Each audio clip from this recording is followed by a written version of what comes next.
Let's get into the news. I'm going to try to do every intro as though it's a mid-sentence. Before we get Let's get into the news and notes and... News and notes from around the league. Before we get into the news, we have to talk about what happened at the beginning of last night's game. The Kadeem Carey? John Fox. No, I've seen this before. I expected it. But expecting one thing and something being stupid are two completely separate issues. I agree with you. Kadeem Carey has been a healthy scratch for about 4 weeks in a row. And then you start the game with him? What are you doing? Kadeem Carey is a veteran, Mike. Yeah. He deserves the first shot as long as he's not an inactive scratch. And then we saw him on the blitz pickup. Whoops. Jay Cutler strip sacked. It's just, what are you doing, man? Yeah, it was ridiculous. It was almost as though John Fox is following people on Twitter and realizing that he could just set people ablaze. Trolling people is all he was doing. There was Check full this tilt, out, guys. Full tilt on Twitter if you were on. It was very enjoyable. Well, Langford panned out. Yeah, he did. Come on, man. And he panned out in the receiving game. That layout catch? Beautiful. My goodness. All right, news and notes. Let's talk about it. Dion Lewis out with the torn left ACL, done for the season. What would you do if you were me, guys? And that was a ridiculous sound effect. Thank you. That was the sound of his knee. Honestly, popping. What would I do if I I'm were you? not happy with you. Let me put it that way. If I were you, Andy, I would phone it in and play for next year.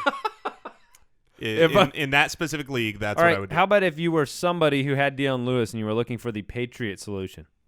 Yeah, I still think it's James White.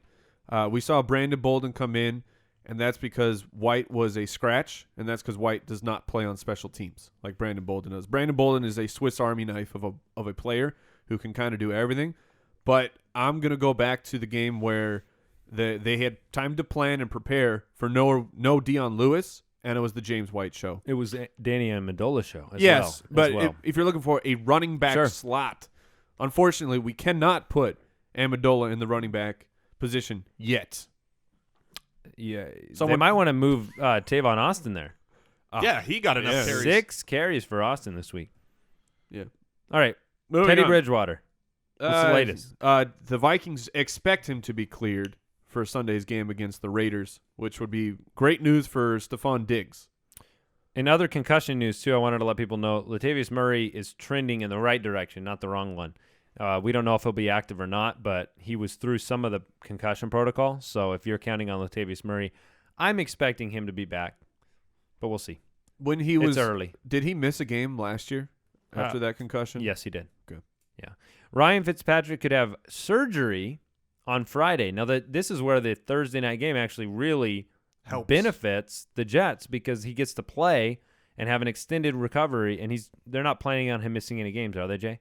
No. This was an expected move. We knew this last week that the Friday after this game was when they were going to have the surgery, give him the most time to recover, and he should be able to play through that even with the surgically repaired left hand. All right, Nick Mangold re-injured his neck. He's optimistic he'll play on Thursday. I don't know how he could be considering he missed time with this injury before and now he has a short week.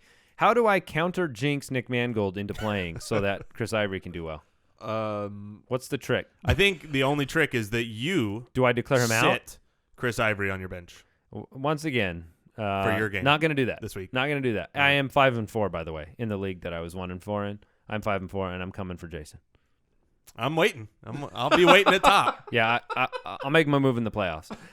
Bills coach Rex Ryan considers LeSean McCoy day-to-day. Do we expect him to play on Thursday? NFL Network's Albert Breer. I'm having a very difficult time speaking today. Right, yeah. Today? Huh? Yeah, just today. Only today. Breer reports Shady McCoy is dealing with a shoulder strain. Just a shoulder strain. So you have to monitor his practice situation. They have the Thursday night game. Really only one practice. So if he cannot practice, that's probably not a good sign for Thursday. And check this out. I got an interesting stat that I saw this morning. Allen Robinson and Allen Hurns, the Allen twins, first teammates to gain 600 receiving yards and score 6 touchdowns each in the first 8 games of this season since 2007. And do you know they who are- the other 2 wide receivers were? Back then, Yes, Wes Welker and Randy Moss. that is correct. Yeah. Those guys stunk.